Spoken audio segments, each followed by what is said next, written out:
Coming up on this episode of Nintendo Cartridge Society, let's get ready to rumble pack.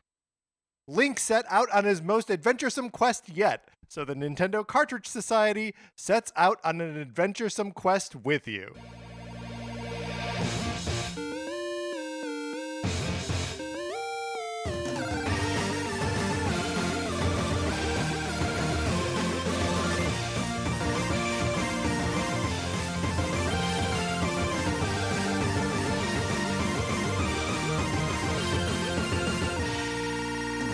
Welcome to Nintendo Cartridge Society. My name is Patrick Ellers, and I am joined, as I am always joined by my co-host, Mark Mitchell. Mark, how's it going? It's going great. Happy Mario Kart World Direct Day. That's right. We are obviously recording this in a world before that Direct takes place.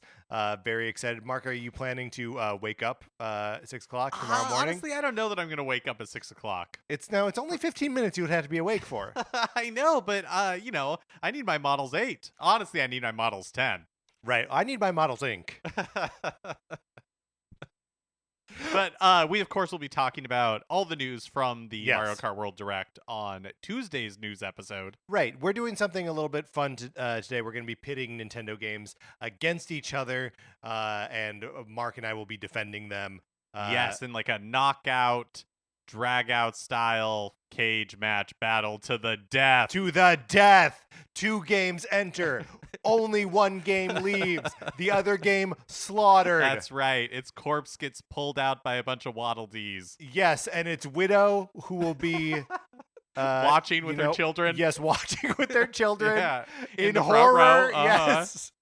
Yep. Look, It sounds gruesome, but that's just the world we live in. that's true. It's a dog eat dog, a game eat game kind of world, and we're just going to participate in that world ritual. Yep.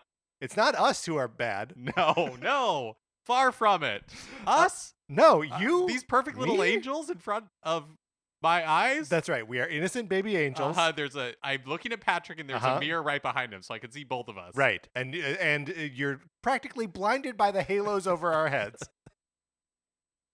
If you would like to support us and support our halos, you can head on over to patreon.com/Nintendo Cartridge Society, where if you are supporting us at the 8-bit or 16-bit levels, you get access to our once-a-month episodes miniseries like NCS Arcade. Yes, where Patrick and I mostly play games that we've never beaten before, and for April, we are going to be playing the PlayStation 2 classic Okami, which is like a Zelda-like with a wolf. Have you heard that before? I have heard of a Zelda game with a wolf. Yeah. I've heard of Breath of the Wild, where I bring my own wolf into that game with all 20 hearts that I earned. I am very excited to talk about Okami. Yes, as am I.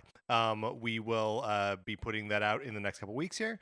And if you are following us on Patreon at any level, including the free level, you now have access to our Donkey Kong 94 listener feedback episode.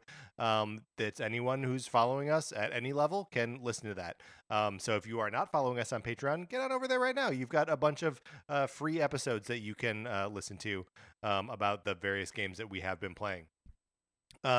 Join the Discord, email us, Nintendo Cartridge Society at gmail.com. I will send you an invitation and you can be chatting with people. Might be a little late for no. Email us. I'll wake up first thing in the morning and let anyone into the Discord that has sent us a request before the Mario Kart. Because you're going to watch it live. I'm gonna watch it live. Nice. Yeah, that's what I do. I can't it'll just gnaw at me as I'm going to bed and be like, Patrick, remember you got to wake up so you can watch this Mario Kart thing. What if at the end of the 15 minutes they're like, and in North America pre-orders are open now, and I slept right through it, and you 'cause sleep I just right couldn't through be it? bothered. There's a 0% chance that they will talk about pre-orders in this video. Yeah, I think you're right. Like absolutely 0. Yeah. But also, we should stop talking so much about this thing that is, by the time people are listening to this, probably done. already happened, right? Especially when we have another ask for people. That's right. For our 433rd episode, we did a whole episode of 433s. 433, of course, being the thing where we don't talk about Nintendo for 4 minutes and 33 seconds. We are approaching, if you can believe it, our 866th episode. And Mark, 866? That's double 433. That's double 433. So we're going to be doing another episode where we want to answer your questions, and they can be about anything except Nintendo. Yes. And like anything except Nintendo could be other video games. Yeah, right? absolutely. So email us and we will incorporate those into that episode. We will we will not be preparing anything for that episode. We need your emails. That's right. So thank you to those who have already sent in emails. Get them in early, send them on in now. Yeah, email early and often. That's right. You can email often. That is true. All right, Mark. Let's get into it. Let's have ourselves a Nintendo game cage match.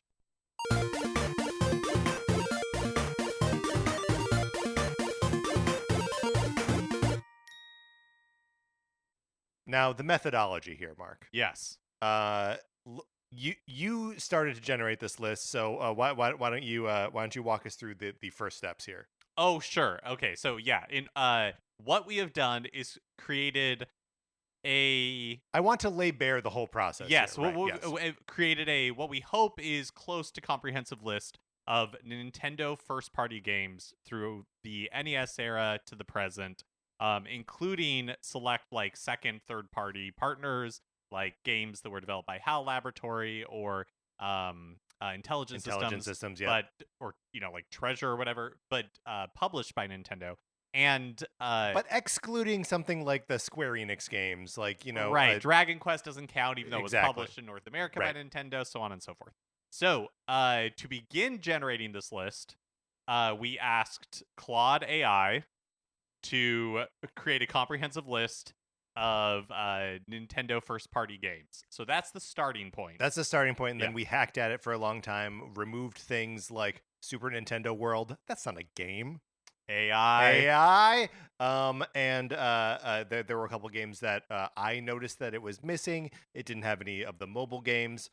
So we have gone through now and added sort of spot check things. And more importantly, sort of deduped it, right? Took out some duplicates. So we're not if a game has been re-released on multiple platforms, even if it's been like remade or remastered, usually we rolled those into one because it's like just the one game experience that we want to talk about. Yes. So that's it. That's where we get this massive resource of 490. How many is it, Mark? 492. 492 games that we will be doing a random number generator drawing. And Mark will defend one game and I will defend the other game. We will argue about them for 90 seconds, and then we must come to a unanimous conclusion about which game survives the cage match. Yes. I'm getting all worked up here. And which is going to be mourned by its widows and children. Widows, which is going to be... Good. Maybe they're married multiple times. Maybe multiple times. They're games. We don't know what the laws are like. And then Mark and I also have two mulligans that we are representing as amiibos that we have in our court here, that if we roll a game that we simply don't have anything to say about or don't have anything nice to say about, that we can spend one of our tokens for a reroll. Yes, but we're not obligated to spend them. Like if it's a game that I've never played before, I may still decide to defend it. Yes. Yeah, I think that's right. Yeah. Now, let me ask you this. When can you spend the token? Do you have to do it before, like if I roll and you roll, and like I after you get your thing, I'm like, oh, I don't want to no, I think you have to do it when your game is assigned to you. Okay, great. Yes. And we will alternate who is going to who is rolling first. And we will continue on in that fashion until we have a certain number that we are happy with. And then something special happens at the end. And this is not a definitive list or definitive ranking. Right. It's a cage match. This is a cage match. Yeah. We are honoring WrestleMania, which is happening right around now, right? Yeah. Uh-huh. We don't know a lot next about week or two. Yeah, we don't really know. But and also we this is not definitive, but we must agree which game comes out on top. Yes, and we must remain friends. Right. And there's no $1 million bet here. There's or anything. No $1 million bet. Okay, great. Well, Mark, I think with that table setting out of the way, I think we can just get into it. Yes, I think we're ready. Do you want to have the first draw? I will have the first draw. Yes. So Mark, you have a random number generator up between 1 and 492. Yes. I do. Yes. Go for it. Okay, your first game is game 390. Okay, 390, scrolling all the way down this enormous list. I will be defending Mario Tennis Ultra Smash on the Wii U. Okay. It's an inauspicious start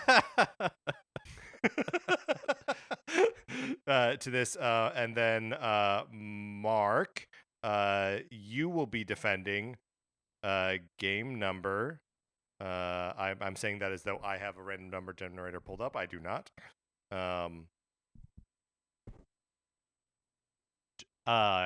Should I delete? I have deleted it. Oh, okay. Okay, great. This will be the order of operations is you copy the game into the spreadsheet. Okay. I will delete it from this spreadsheet. Okay, perfect. Right, great. And then, Mark, between 1 and 491. Yes, that's correct. I still don't have RNG, the number generator pulled up. I got it. Don't you type a thing. Okay. 491. Okay. The rest of these are happening a lot smoother. Mark, you will be defending game number 195. 195, which, would you believe it, is Advance Wars 2 Black Hole Rising. Great. All right. Okay. So the first match is Mario Tennis Ultra Smash for the Wii U versus Advance Wars Black Hole Rising. Okay. For the Game Boy Advance. All right, I'm committed. I'm going to... And I will start. Yeah. We have 90 seconds to discuss this. Okay, starting now. Okay, Mario Tennis Ultra Smash is a notoriously crappy version of Mario Tennis for the Wii U. The Wii version and the GameCube one set a high bar, and by all accounts, Ultra Smash simply doesn't work. It is a marvel of Mario Tennis to see a thing which is, video games basic and incarnate. It's Pong, but Mario and bad. And so that's your... This is my argument for it. It is a notable thing. Oh, I see what you're saying. Yes. It's not a good game, for but its it's novelty. remarkable. Yes. Because, it's a bad boy. It is a bad boy, but bad to the bone. Okay, well... Well, Advance Wars 2 Black Hole Rising. This is a game... Okay, correct so far. The reason why this should win over Mario Tennis Ultra Smash is, unlike Mario Tennis Ultra Smash, which is notoriously a bad game, but a bad game to a point where I don't even know that it's remarkable, right? It's not. Whereas Advance Wars 2 Black Hole Rising is a solid entry in a solid franchise. You are not embarrassed to be seen playing Advance Wars 2 Black Hole Rising. Good enough to have it be included in Advance Wars 1+2 Reboot Camp. That is our 90 seconds. By the way. That's our 90 seconds. Uh-huh. I think we need to decide which of these two advances or survives and which is sacrificed. I think the answer is obvious. I think in this case, if we're deciding which one is the better game, yes, then I think Advance Wars 2 wins. Yes, I agree with that. Okay, good. That was a good warm up round. Yes, a perfectly good warm up round where we both had games that were maybe difficult for us to defend. Yes. Did we erase? No, we didn't. I'll do it right now. Okay, great. So that leaves us to 490, which I believe you are drawing for me first this time. Yes. So Mark will be defending game number 158. Which is Wario? No. Animal Crossing for the GameCube. Ooh, very good. And this means that Patrick is going to be defending. So this is 489. Yes. You are going to be defending game number 268. 268. I will be defending Yoshi Touch and Go.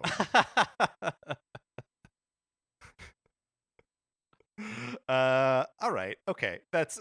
Do you need a moment to collect my thoughts? Uh-huh. Well, you will be kicking off the argument about Animal Crossing and singing its virtues. You may begin when ready. Okay. So, Animal Crossing checks so many boxes of what makes Nintendo great. It's taking like this idea of like a life simulation and putting their own spin on it with really like fun characters that have a lot of personality into a world that's like really welcoming and has that sense of play and fun that Nintendo is known for. Like this idea of being able to just create your own uh like environment, to be able to customize it to you, to have your experience be unique to you. Yeah, but what's the game? What are you actually doing in Animal Crossing, right? There's no action in it. It's all moving around. It's a life sim. You have to make your own fun. Yoshi Touch and Go, arguably a game that resists fun of any kind. But is a fully touch based. Anyone can play it.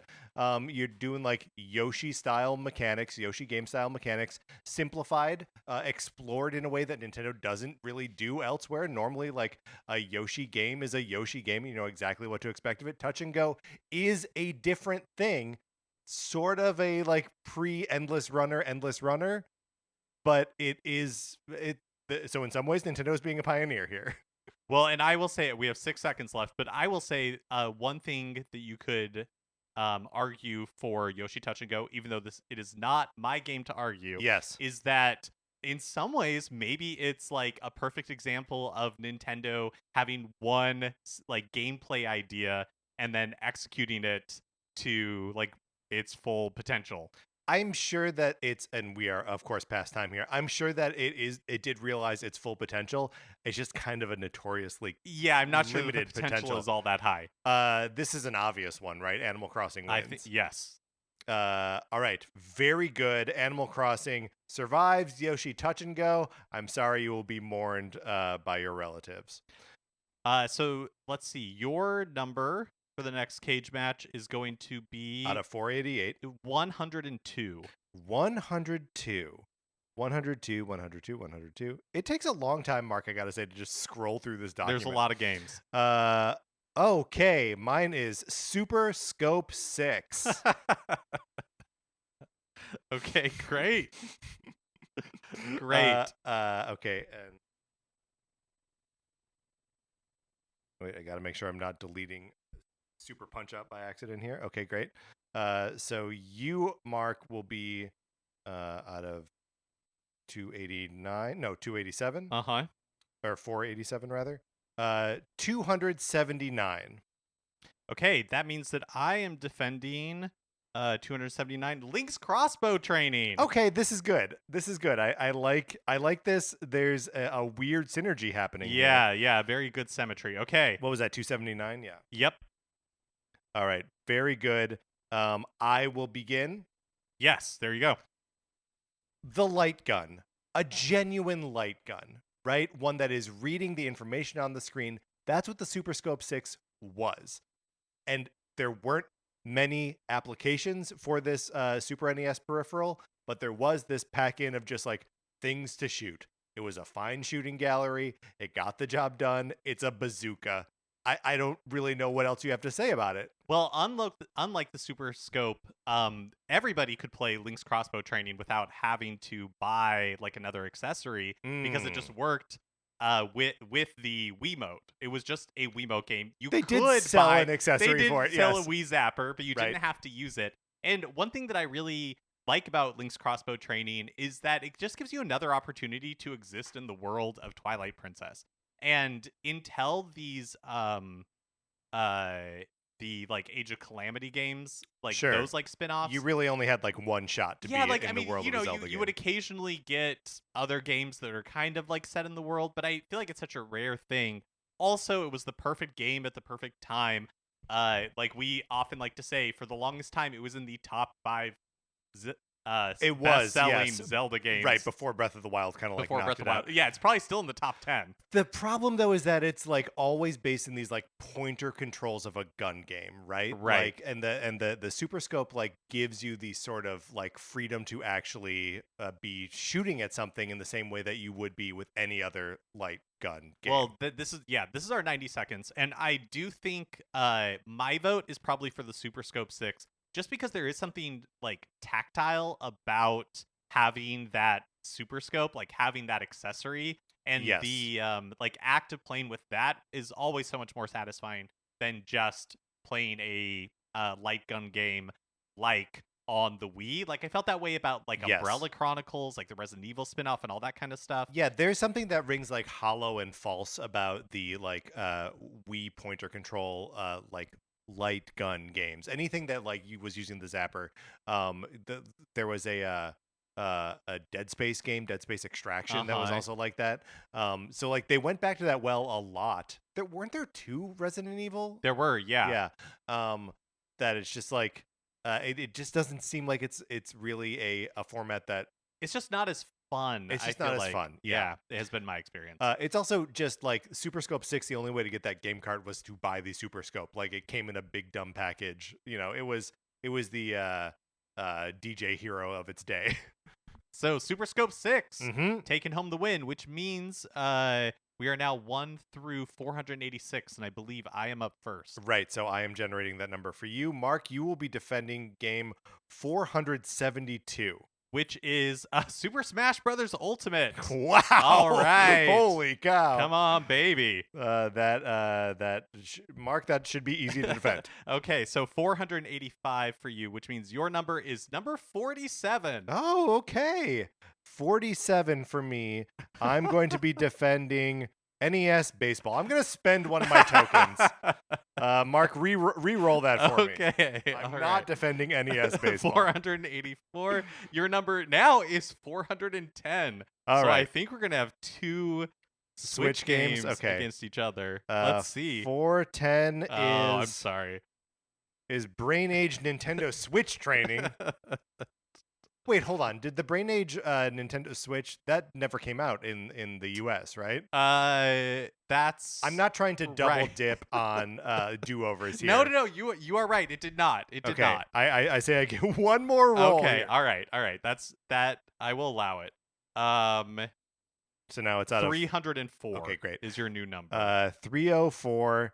My number is okay. It's Wii Party. Okay. All right. Okay.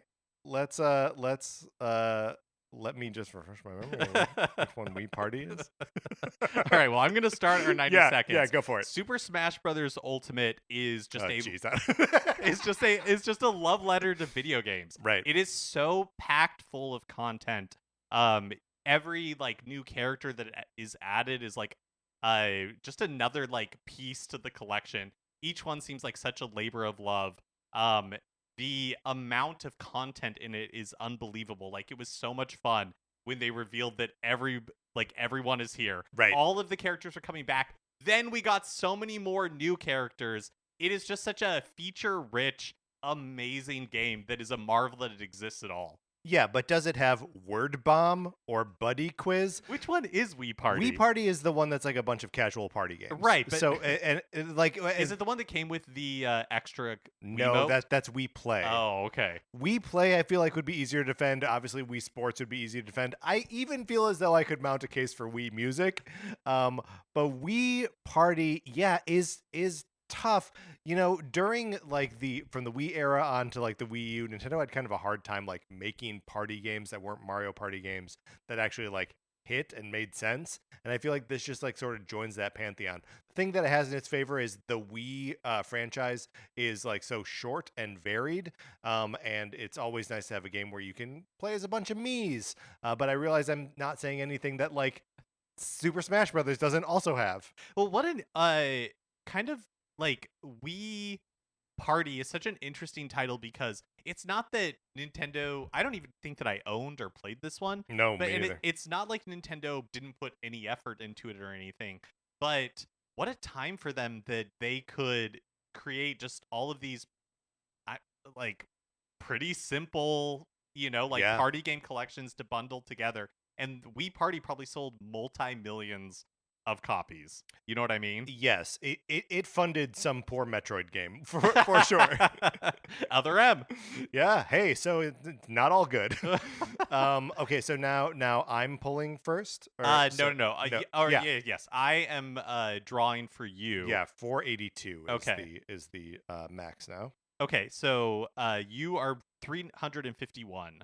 All right. 351. 351. I will be defending Pokemon Mystery Dungeon Gates to Infinity. Okay. Fine.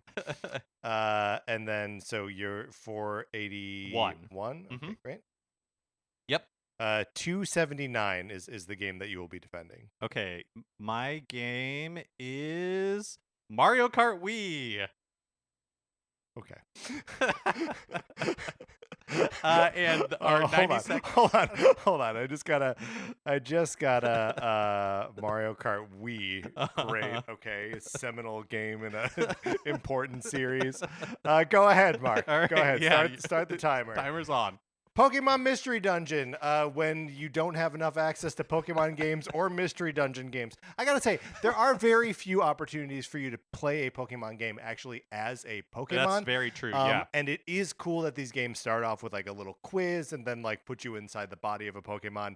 It's kind of a horrifying thing to consider, but then you have an endless well of dungeons to have to navigate as that But Pokemon. maybe that's how, because we don't know this, maybe that's how Pokemon are born. Like maybe that's how their consciousness maybe every is Pokemon put in. is that like that is maybe possible. possible. Like every Pokemon's up in Pokemon heaven, Right. And then somebody's like, "Hello there, little Pokemon spirit," and they give them a little quiz, and Pokemon are in heaven. Or humans, like souls, are in heaven. They get quizzed by this thing. Is that what happens in Mystery Dungeon? You're a human that gets put in the body of a Pokemon. You are you. It is okay. addressing you. So, Mark, are you human? I see. I understand. Oh, okay. So, yeah. I understand now. I thought it was And then Mario Kart Wii. Wait, so Mario Kart Wii. Yes. Like you said, words right out of your mouth, a seminal entry in a storied franchise. The first one to introduce motion controls, to introduce bikes, to introduce the shake the remote to do a little jump. Like these are all things that have just become part of Mario Kart up to this point. And I love Mushroom Gorge. I love Mushroom Gorge too. I gotta say, Mario Kart Wii, for like whatever kind of faults you can have with its like sort of like simplified gameplay, did a lot to, like, in my group of friends, get everyone playing games. Yeah. Right? That there were 6 of us that like some people played games, not everyone did, but like you could just pass around controllers and like everyone got into it, everyone loved it, and we would just do it all night long. Like it really was it fit the Wii so well. Yes. That sense of like everybody come play together, and however you want to play you can. If you want to do motion controls, right. If you want to use like a standard controller, if you want to use the nunchuck and the Wiimote, like it's all available to you. Yeah, well, and I would argue that like the motion controls, like the Wii motion controls, like functioned pretty well. You like ended up being a gold wheel, right? Oh yeah. It's it's the only way I played that game. Also, they sold those wheels, which I know they're selling for the Switch too. Well, it came with every copy of Mario Kart Wii. That's a good point. Because it was like yes. I remember it was a fat box. This was when Nintendo released games on Sunday, and I remember going to Best Buy to buy it. And yeah, it was a big box. I remember doing that and buying an additional wheel because we wanted two. All right, Mark. Mario Kart Wii wins that one handily. All right, so now out of 480, yes, I am drawing for you. Yes, Mark, you'll be defending game number 246. Okay, 246. That means I will be defending Nintendogs. Ooh, that's fun. Who let Nintendo? No, that didn't work. Who let Nintendogs out? Very good. So now, Mark, out of 279, and you're 479. Oh yeah, I think we keep doing that. Yeah, 220. 220. I will be defending. Ooh, Animal Crossing Wild World. Okay. I will defend Animal Crossing Wild World for the DS. Okay. Oh man, two Nintendo DS games. Yeah. Going head here we to go. head. DS Ready? versus DS. Mm-hmm. Nintendogs is such a perfect example of what Nintendo was trying to achieve with the Nintendo DS. It's this having the touchscreen controls to be able to like play with your dog and like do all of that stuff. But then also just this idea that you have this virtual pet that is yours And and is a puppy and never dies. and is a Yeah. puppy that never dies. Um, Another one of those franchises that burned bright but burned short. Like, Yeah, well, they started to get fancy where they were like, and cats too. uh-huh. The thing with Animal Crossing Wild World is that it took the concept of Animal Crossing, which, is that you have a little village, and actually put it on a console that had like connectivity where you could visit your friends' villages, and also made the thing mobile. One of the problems with like a console-based Animal Crossing is that like you need to check back in with your machine. Your DS, it's in your pocket all the time as you're on set filming, Ugly Betty or whatever. So it's just it is a realization of what Animal Crossing like could have been, should have been on the GameCube or Nintendo 64 when it originally released in Japan, and it finally able to do that now because the DS is a strong enough machine to house that. Yeah, it's funny that Animal Crossing started on home consoles, but once it was able to make it to handhelds, until the Switch, it felt like, oh, this should be a handheld game. Absolutely, Like yeah. City Folk, the Wii entry, I remember being so excited for that because I loved Wild World so much, and finding City Folk so disappointing. And it was like, oh, but no, like New Leaf, that's where this fits. Yes. Even with like Pocket Camp, that's where this fits. Finally, with the Switch and its hybrid console, it felt like at home on both. Right. Well, and also, we were suddenly in a time where like handhelds didn't matter anymore Right. because everyone was just home all the time. Right. Yeah, that's also true. So yeah, I my vote would go for Wild World. My vote is also for Animal Crossing Wild World. All right, great. So now I will or you will draw a number first. For me, we are out of 478 right now. Okay. Number 2. Okay, all right. So number 2, this is gonna be like Balloon Fight or something. Number 2 is Balloon Fight. Very good. I did it. Okay. And now you will draw out of 200 and Nope, 400. Oh my gosh. 478. Yep, for Okay. me. Okay. Mark will be defending game number 328. 328 is the mighty, come on, baby. 328. The Legend of Zelda Triforce Heroes. Okay, this is a good fight right here. All right, ready? 90 seconds starting now. Okay, Balloon Fight, it's Joust, right? Like it's basically the same game. That's all it is. But it's foundational in that regard. It's like a Pac-Man, right? There's something just so like quintessentially arcadey and immediately accessible and understandable about Balloon Fight. Well, and Balloon Fight, in a lot of ways, I feel like I've started every argument for every game this way, but it's like, hey, the NES, you can play arcade games at home. Absolutely. And Balloon Fight is one of those that it's like, you can have that arcade experience at home. And Balloon Fight is also one of those games where you're kind of like, where's the personality isn't immediately apparent in it. Like you got to kind of spend a little time with it before you're like, hey, why are these guys like flying around with balloons and wearing little helmets? And what is this thing in the ocean that like pops out to eat you? The Legend of Zelda Triforce Heroes. I am here to tell you that this game is unfairly maligned. When you are playing this locally with friends, as we had an opportunity to do with friend of the show, Matt Acevedo, this game is so much fun. Yes. I really love cooperative games, and being able to have a cooperative game in the Zelda universe, where you're basically like doing these mini Zelda dungeons that have a lot of variety and really reward you for replaying them.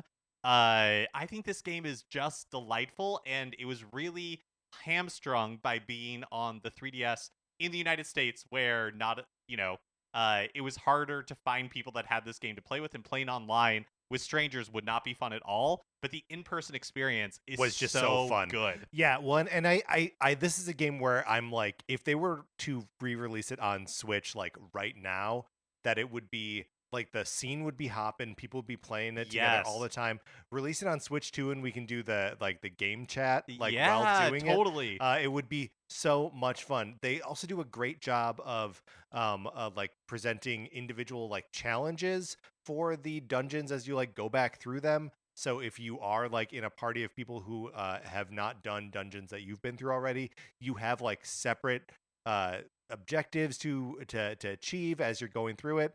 Like it really is a smart, fun, cool Zelda game. And I do think it gets maligned because you can't really play it by yourself. Right, yeah. You could play Balloon Fight by yourself. Okay, which way are we gonna go? We're going Triforce Heroes. All right. I mean, I don't really. That's it. It's Triforce Heroes, a game that I think both love, right? Yeah, I think so. I think so. Okay, so now I will be pulling for you. No, I will be pulling for you. Oh, is that true? Oh, no. No, You are right. You are right. I will be pulling for you. Out of 476. 476. 476. Mark will be defending game number 216. 216. Yoshi Topsy Turvy.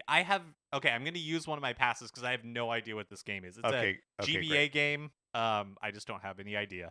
It's sometimes these things happen, and we just don't know what the games are. So I am deleting it. Mark is using one of his 2 tokens. So now out of 475, Mark will be defending game number 90. Game 90. All right. Star Fox for the Super Nintendo. Cool. And Patrick, you will be defending out of 474, game number 103. Game number 103 is, of course, as we all know, Yoshi's Cookie. Okay.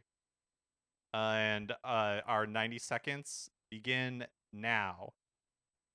Star Fox. Yeah. For the longest time, I could not get into this game. I remember having it on the Super Nintendo, but it wasn't until 2020 when we had our Super Nintendo month that I actually like played through the game and really appreciated it. Also, sort of discovering that it's the best game in the series. Yes. Although I have not replayed 64. So I think it's probably better than 64. Really? I mean, 64 has more like features and like more story stuff, but like there's that Rumble Pack. But the simplicity of Star Fox and it like in its arcadey repetitive action. Right, because it's not a very long game. And I think that's to its benefit because, there's like multiple paths and like secret things that you can do and all that kind of stuff. But it's a game that doesn't wear out its welcome. And especially on like a handheld when the resolution is kind of like an appropriate size, it's a good looking, like fun, entertaining game with fun characters. Yoshi's Cookie, on the other hand, is a puzzle game along the lines of like a Tetris or a Dr. Mario, but it's like a tile matching where all the tiles are all cookies and Yoshi's trying to like line them up and clear the grid. It's a little bit of a Nintendo ahead of the curve sort of thing where like we weren't in the like match 3 space for like anything else. And yet here they are making a game on both Super NES and Game Boy featuring Yoshi. People were clamoring for more Yoshi, and here he is in your puzzle game. All right, that's our 90 seconds. I think we're going for Star Fox. I think we're going Star Fox. Okay. Yeah. I think undeniably you and I just like Star Fox quite a bit. And Yoshi's Cookie, we sort of know what that is. You did a valiant job defending it. Thank you. Out of 473, your first game is going to be 386. Okay, 380. This is really sending us like all the way to the extreme ends of this document. 386 is of course going to be Super Smash Brothers 4. Okay. As in the one for Wii U and 3DS. Yes, that's right. We are combining both in this instance. And I will talk about that as I defend it. And Mark, for you, I will be between what's the upper bound for 472. 472. Okay, great. You will be defending 322. 322 is the strong and awesome Kirby Battle Royale. Okay, great. I'm gonna have to look up which one that is. It's the fighting game? It's one of them. Yes. Okay. All right, and our time begins now. Okay, Super Smash Brothers for Wii U and 3DS. Technically 2 different games, same roster, very similar levels, and just an insane amount of content. before Smash Brothers Ultimate, this was sort of like the test run for Ultimate, where it's like, how much crazy stuff can we put in this game? A bunch of DLC. That's how we get Cloud. That's how we get Bayonetta. Now they're mainstays of the series. You could use a 3DS as a controller in your Smash Brothers for Wii U.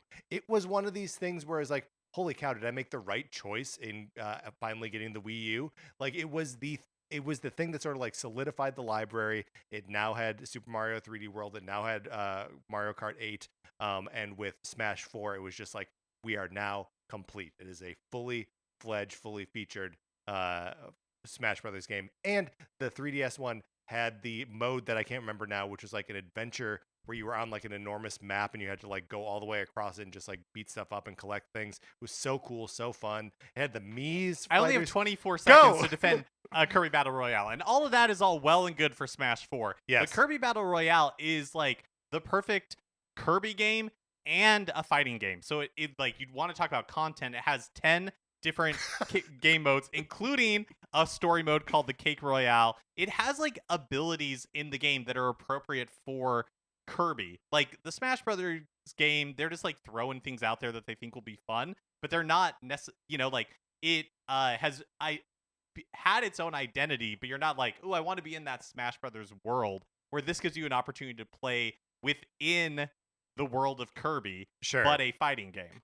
What's interesting about, like, because we've made the argument before that Smash Brothers is a Kirby game. Yes. I would say maybe the only exception is Smash 4, which, because Sakurai was so fresh off of Kid Icarus Uprising, there are a ton of Kid Icarus. I think you're right. I think enemies it is and like, items and stuff in there. Much more of a Kid Icarus game. That's interesting. Which way are we going on this? Well, I'm of course going for Kirby Battle Royale. Mark, I'm come kidding. on. Yeah, it's Super Smash Brothers 4. Mark, come on. For sure. Mark, stop fooling around. For sure. Okay. Okay, so now out of I will be pulling for you first. Yes, out of 471. 471. Mark will be defending game number 274. All right. That means prepare to feel the wrath of Mario Party 9. And you will be defending number 78. Okay. Number 78 is, of course, Donkey Kong Country. Oh, okay. All right. Our 90 seconds starts now. Look, you may be thinking to yourself, oh my gosh, another Mario Party game? But that just shows you the power of this franchise. that Mario Party 9 for the Wii was he said, looking it up, was undoubtedly one of the most successful Mario Party games until the Switch era. Like, this is a game that has a story mode, and there's 10 different playable characters, which is a strong number for a Mario Party game. It's not. This is sorry, the Mario 12 playable characters. Still 10 not from that the strong. start. Mario Party 9 is the one where they're all in the same car and they move around the board together. Yes, that's true. Famously derided. Look, Donkey Kong Country invented a franchise out of the spare parts that Nintendo wasn't using anymore. Now, did Donkey Kong 94 come out earlier that year? Sure. Sure. Fine. I concede. It had, at the time, cutting-edge graphics that were tricking you into thinking you were playing a game with 3D graphics because you didn't know the difference between pre-rendered graphics and polygons. And it is a exploration, platforming adventure that, like, is just the kind of thing that you're like, why doesn't Nintendo do these all the time, right? They take so long between Marios, they take so long between Donkey Kong countries, and it's like, it's just a pure platformer. It doesn't try to be anything else. It's just a fantastic, challenging, wonderful game with crazy characters, and sure, it has King K. Rool, but it's an amazing game. And like, really the first collaboration so closely with Nintendo and Rare, right? Yeah, I mean, there are obviously other Nintendo published games that Rare made, right? Like Cobra Triangle and stuff. Yeah, or like Snake Rattle and Roll.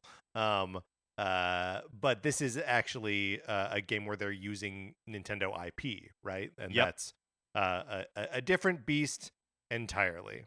Okay, so I am drawing for you first now. I was with Donkey Kong Country won that one. Oh yeah, right. Oh right, yeah, no, it was close though. It was close. Yeah, Um, well argued, Mark. Sometimes these matchups feel one-sided. okay, out of 469, right? Yes. Okay, your number is 220. Okay, 220. So I will be defending electroplankton. I'm gonna use my second. You're fine. That Yeah. was your last one. Your last pass. Okay. I just don't know what that is. 197. Okay, 197. I will now be defending Kirby Nightmare in Dreamland. Okay, for the Game Boy Advance. Yes, correct. Oops. Okay, very good. And so that means for mhm. me, you will need to draw out of 466. Oh, 67, right? Oh yeah, Or 67. 67. Okay, great. Mark will be defending game 424. Oh, okay. Now, here's a question. Yes. It's Mario plus Rabbids Sparks of Hope. Do we count this, or is it an Ubisoft game? Great question. It is an Ubisoft game. Okay, so I'm going to remove both it and Kingdom Battle Great. from contention. Okay. Very and good. that means that we need to draw again out of 465. Great. Mark, you will be defending game 275. 275. Feel the Pain from Metroid Other M. All right. 475 or 275 rather. Okay, 90 seconds starts now. Kirby Nightmare in Dreamland, a platformer Kirby game developed by HAL Laboratory. The Game Boy Advance. The Wikipedia defense. Yes. Well, this is actually the Kirby fandom wiki. Look, this is, by all accounts, just a Kirby game, right? It's one of these Kirby games that is not out there to reinvent the wheel. It heavily features the Meta Knight, and is a Kirby game. You're walking left to right. Okay, is this a matchup that Metroid Other M might win? I think it's possible, because, look, Metroid Other M has a lot of faults. Yes. It is very chatty, and the story that it tells, I think it tells in a very clunky way and in a way that you cannot skip. But some would say inane. But I think, like, thematically it is interesting. And there are aspects of the gameplay that I think had room to be like fun. I don't hate all of the combat portions. Sure. I think some of the like first person parts where you're pixel hunting or where you have to go into first person to shoot a missile, I think all of that is really clunky. I just wish it had regular controls. I wish so too. Like if it had been just like a side-scrolling Metroid, right? That didn't really try like a 2.5D kind of. Yeah, I mean like Dread, basically. Yeah, instead of trying to shoehorn if it had just been a great game, but it just been like not trying to.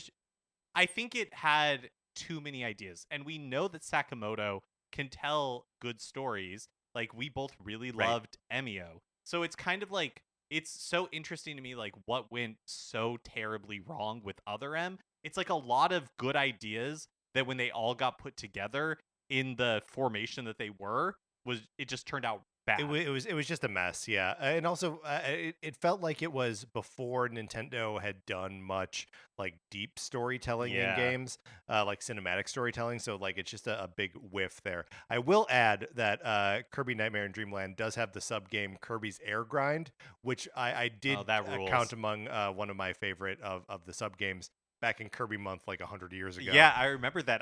I love I think is that the one that has just, like, you're playing, it's like this beautiful like pastel sunset. Yes. Yeah. And you're just like hopping around between these different grind rails. Yeah, it's a really fun mini game or sub game. But the rest of the game, and of course I am now realizing that because we played that sub game, that I have this game on my Wii U, and must have played like a little bit of it, but like it really left no impression on me. So Other M, is that what we're going with there? Yeah, I think Other M it advances. Okay. Did we delete it from the sheet? Yes. Yeah. Yes. Okay, yeah, we did. Good. Good. So that means that you are drawing for me out of 464. Okay, out of 464, Mark, your game is 292. Okay. Um, gird your loins because you are about to. What was it? 292. 292. We play. Very good, Mark. And then for me, Yes, you are going to defend number 352. 352, of course, is the intimidating, the Yoshi's New Island. I don't have any more tokens to spend. Okay. All right. So our time begins very soon. Yeah, our time begins now. Look, you got a free Wiimote with this game, essentially. Like that is a strong value. It's true. Plus, it's true, and the game was like $50, right? yeah. Plus, it was just like another great party game that you could pull out. That included, like Find Me, table tennis, laser hockey, tanks. Tanks is a classic. Like, No, Tanks is so fun, and Tanks, like, to this day appears in 51 worldwide Clubhouse Games 51 worldwide classics. and didn't they basically bring it over in Nintendo Land as well? Like they, Yes, I believe they hit so. on something with Tanks. And it released not long after the Wii itself, so it's basically like in a lot of ways a no-brainer pickup for that kind of like family friend time, everybody get together. Hey, we need a new Wii mode anyways. So Yeah, Yoshi's New Island is another bite at the like Yoshi style game where you are escorting a baby Mario. was this for and the a baby. 3DS? This is a 3DS game, yeah. But is by most accounts like kind of an unimaginative, like unchallenging Yoshi game. It's developed by Arrest or Arzest, which is they were like turning out a lot of kind of like slop in that era, including like Hey Pikmin, Mario and Sonic at the Rio Olympics. So a real strong defense for Yoshi's New Island. I mean, it's I don't. No, it's a hard. Yeah, it's a hard you're spinning thing to- gold yeah. out of straw for sure. So I'm guessing We play takes takes it. the crown. I mean, it's just that basically free Wiimote. It's hard to beat. I'm gonna remove. I got it. Okay, Sorry. got it. There we go. Okay, so that means Now you I are am pulling for yes you out of yes. 462. Okay, 462. Mark, your game number is 45. Oh my goodness! All right, really going back to the Game Sounds Boy like an era. NES game to me. Oh, and I have a Balloon Kid. Interesting. Okay, a lot of balloon talk here on the podcast today. And then I will need a game Out of 462. Is that right? Uh, no, 461. That's correct. Okay. You will be defending number 255. 255 is, of course, the inimitable, the one and only. What did you say, 255? Uh-huh. 255 is WarioWare Touched Okay. for the DS. Okay. And our 90 seconds starts now. Okay, so where Balloon Fight was just Joust, Balloon Kid introduces like a kind of like auto-scrolling game where it becomes more of a platformer. So the way that it works is that the player presses the like action button, like the A button, Like you would in Balloon Fight. yes, to make her the character, what is the character's name? Alice, float up and down, and you're trying to go from like travel through the level while collecting balloons along the way, and you're trying to like not bump into enemies or anything. Basically, it's taking those controls of Balloon Fight and turning it into a platformer in a way, or like more of like a action game. The best WarioWare games take the new inputs of a system and make you play 1,000 little micro games using those control inputs. WarioWare Touched is the first time that they were able to do this with a touch screen. And like WarioWare Touched and WarioWare Smooth Moves on the Wii are both like excellent examples of them just like wringing every possible microsecond of fun out of touch controls. And like that's such a good application for WarioWare as a franchise.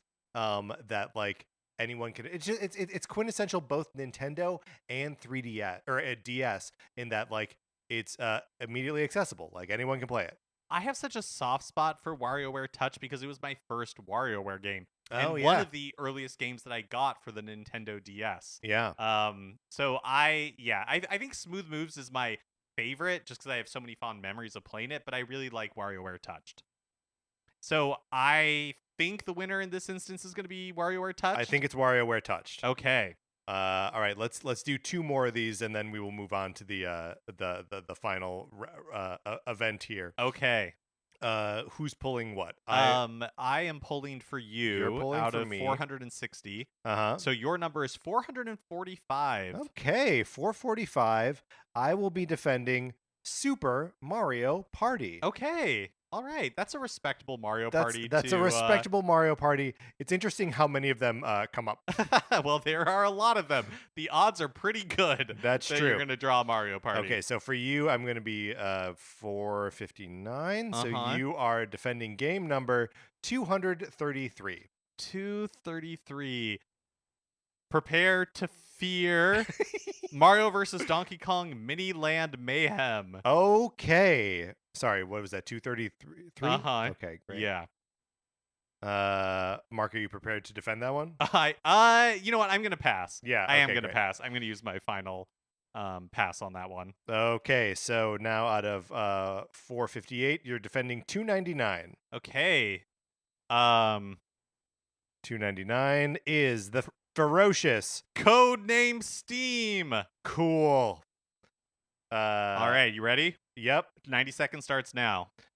Super Mario Party, the first Mario Party game on the Switch, which is the first one to take the Super moniker, introduces a bunch of new game modes, including the inimitable whitewater rafting mode where you and 3 other players are playing cooperative minigames together. It is simply the most fun I've ever had playing Mario Party, and is a great game for that reason.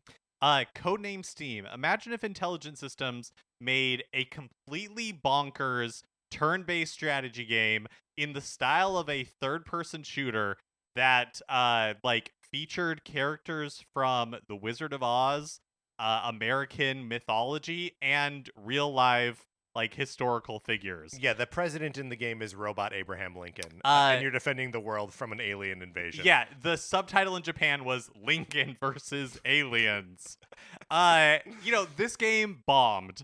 And so hard. But it's just one of those absolutely cuckoo bananas Nintendo curiosities that I'm Yes. so glad exists. And maybe like Sin and Punishment someday they'll like resurrect this and be like, do you know what? We're doing it. We're making another Codename It Steam. seems so unlikely because it bombed so hard. Uh-huh. One of the problems with this game when it came out is that like you would play your turn and then the enemy would play their turn, and like the camera would just sort of That's like our 90 seconds. Yeah, okay, great.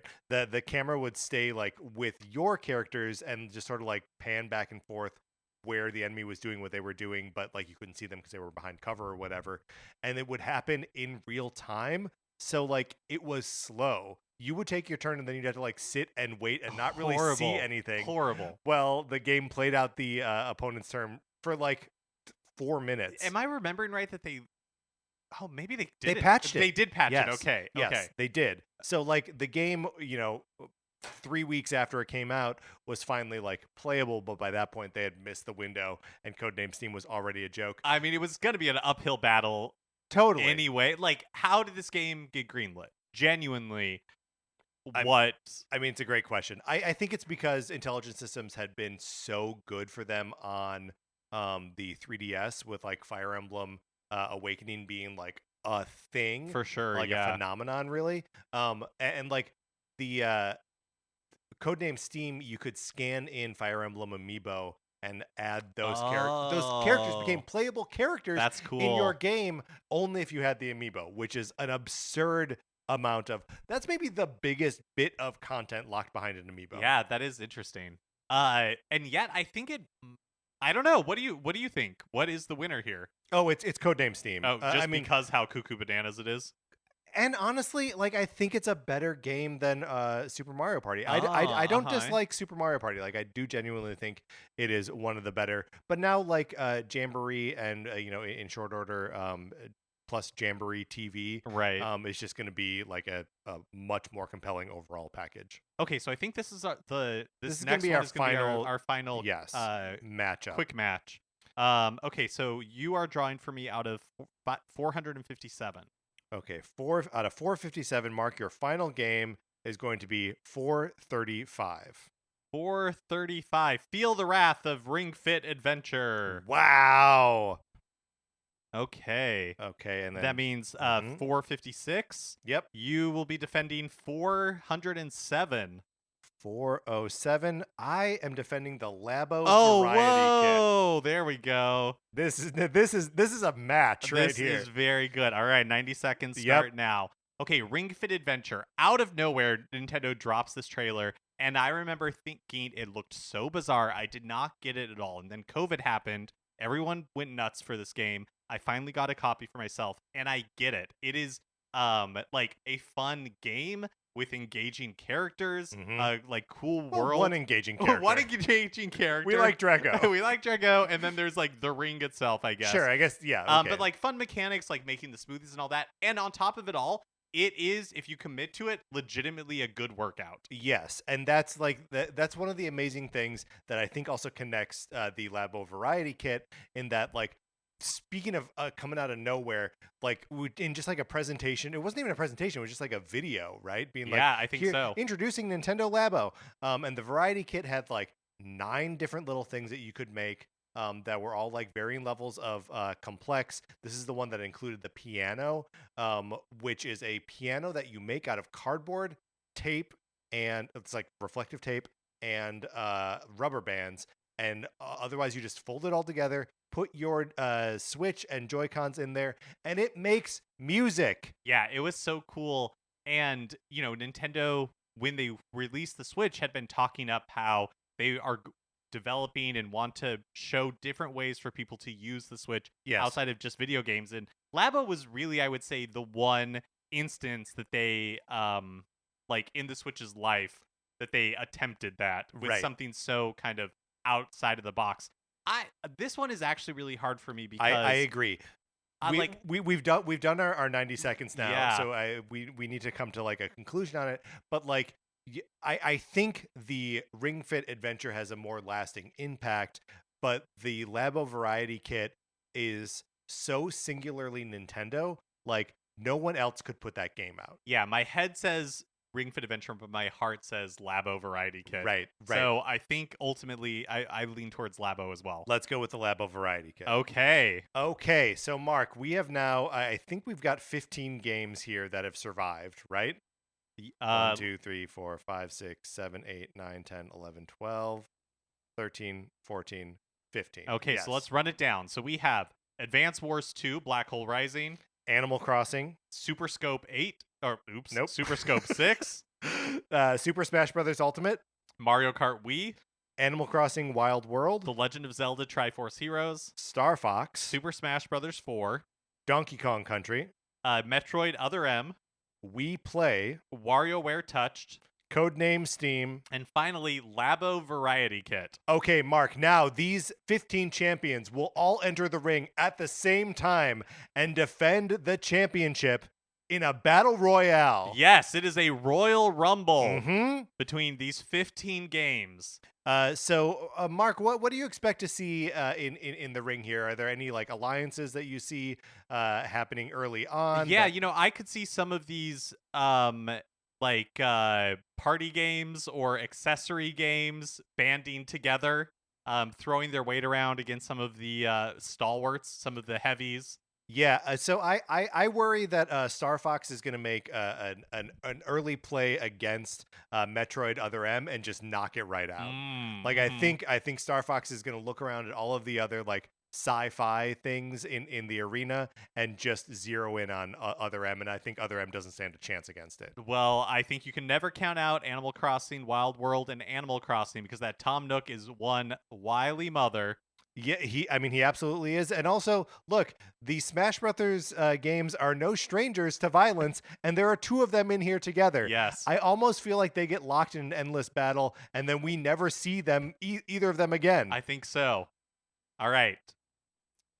So, What game of these 15 arises victorious?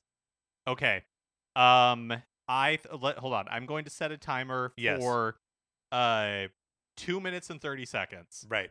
Do it. All And right. then at the end of that time, We'll have we to will. determine a winner. Yes. So, I mean, first of all, just a quick sidebar, and don't pause the timer. No, no. What are we evaluating here? What is the how does one win? I Is think it just the best game? on I here? think it is out of the ones that we have in here, but best by what metric? I think we will have to decide for ourselves. Right.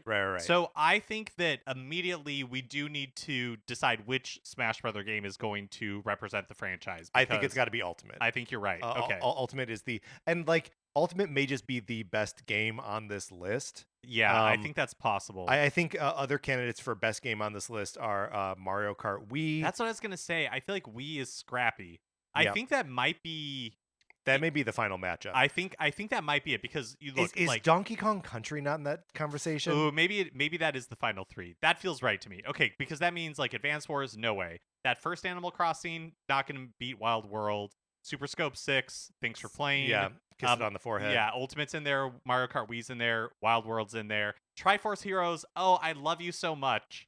But just not advancing here. yeah. I feel like the same is true of Star Fox, especially as like that's a game that you and I have found like renewed love for over the last couple of years. And then we play WarioWare Touch, Codename Steam, Labo Variety Kit, all incredible games. Yeah. But I mean, We Play isn't an incredible game. But but an WarioWare incredible way to get a Wiimote. Yes, just like one of the best ways. So the three finalists I think that we are really pitting against each other are Donkey Kong Country, Super Smash Brothers Ultimate, and Mario Kart Wii. Yes. Um, Okay. So I think where DK or Donkey Kong Country like falls down, Ultimate hits it with a chair and Wii throws it out of the ring. yeah, Is just that it is like kind of I think it's hurt by the fact that it is not a like party multiplayer game like everybody get in here type thing. sure. It does have like obviously the multiplayer component, but it's in a frustratingly wait your turn kind of way. Uh-huh. I will also say that you and I are big boosters of the original Donkey Kong Country, but that is not like the consensus around That's which the rest of true. the gaming community is Yeah. coalesced. Most people are like DKC 2 is where it's at. So, all right, that's the end of our timer. It sounds to me like we're giving it to Mario Kart Wii. Oh, really? Oh, you think it's Smash Ultimate? Well, I think an argument could That be was the end of our timer. I know. Why Mario Kart Wii? Mario Kart Wii because it's immediately accessible to anyone and everyone, and it's a Mario Kart game. Yeah, I think Super Smash Brothers as a franchise and Ultimate is accessible. Like anybody can pick up a controller and That's play, true. but not in the same way that Mario Kart Wii is and Mario Kart in general. Like I think Mario Kart is much more approachable to Yes. everyone, and especially the Wii You're doing game. some aggressive I am. pointing I'm right pointing now. my finger. I'm like wagging my Yes. finger.